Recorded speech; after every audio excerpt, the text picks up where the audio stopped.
ആശാപ്രവർത്തകരുടെ സമരം പരിഹരിക്കാത്തതിന് കേരള ഘടകത്തിനും പിണറായി സർക്കാരിനും CPM പാർട്ടി കോൺഗ്രസിൽ വിമർശനം. ആന്ധ്ര ഘടകമാണ് വനിതകളുടെ സമരത്തോട് കാട്ടുന്നത് നീതി നിഷേധമാണെന്ന് വിമർശിച്ചത്. സമരം അനാവശ്യമാണെന്നും പിന്നിൽ മഴവിൽ സഖ്യമാണെന്നുമാണ് വിമർശനത്തിന് TN സീമ നൽകിയ മറുപടി.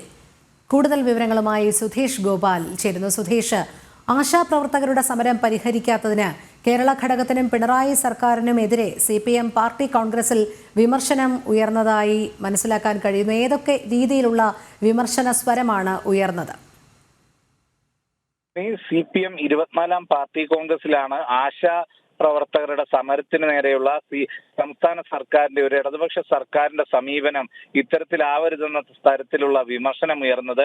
2 മാസമായിട്ടും ഈ വനിതകൾ നേതൃത്വം നൽകുന്ന ഈ സമരത്തിന് നേരെ കണ്ണടയ്ക്കുന്നത് CPM-ന്റെ രീതിക്ക് ചേർന്നതല്ലെന്നുള്ള തരത്തിലുള്ള വിമർശനങ്ങളാണ് ആന്ധ്ര ഘടകം ഉന്നയിച്ചത്. ഇതിനെ TN സീമയാണ് കേരള ഘടകത്തെ മുൻനിർത്തി മറുപടി ഇത് മറുപടിയിൽ പറയുന്നത് ഇത് അനാവശ്യ സമരമാണ്. മഴവിൽ മുന്നണിയുടെ നേതൃത്വത്തിലുള്ള ആസൂത്രിതമായ സർക്കാരിനെതിരെയുള്ള നീക്കത്തിന്റെ ഭാഗമാണ്.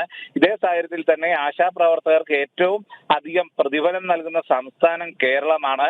ഈ സാഹചര്യത്തിൽ അനാവശ്യ സമരം നടത്തുന്നു എന്നതായിരുന്നു TN സീമയുടെ വിമർശനം. എന്നാൽ TN സീമയുടെ ഈ വിമർശനത്തിന്റെ മുനയൊടിക്കുന്ന തരത്തിലുള്ള ഓരോ പരാമർശങ്ങളുമാണ് ഇത്തരത്തിൽ പ്രതിനിധി ചർച്ചയിൽ ആന്ധ്ര ഘടകത്തിൽ നിന്നും ഉന്നയിച്ചത്. അവർ ഏറ്റവും പ്രധാനമായി പറയുന്നത് ഇത്തരത്തിലുള്ള ഒരു സമരം കൈകാര്യം ചെയ്യുന്ന രീതി പോലും മോശപ്പെട്ടതാണ് എന്നതാണ് പറഞ്ഞത്. ഇത്തരത്തിൽ അവർ ആ പ്രശ്നത്തിന് പരിഹാരം കാണാനായി എന്ത് നടപടിയാണ് സ്വീകരിച്ചത് എന്നതുകൂടി വ്യക്തമാക്കണമെന്നുള്ള ആവശ്യങ്ങളോടെയായിരുന്നു ചർച്ചയിൽ ഇത്തരത്തിൽ വിമർശനം ഉന്നയിച്ചതും. രോഹിണി, ശരി, സുധീഷ് ഗോപാലാണ് വിവരങ്ങൾ നൽകിയത്.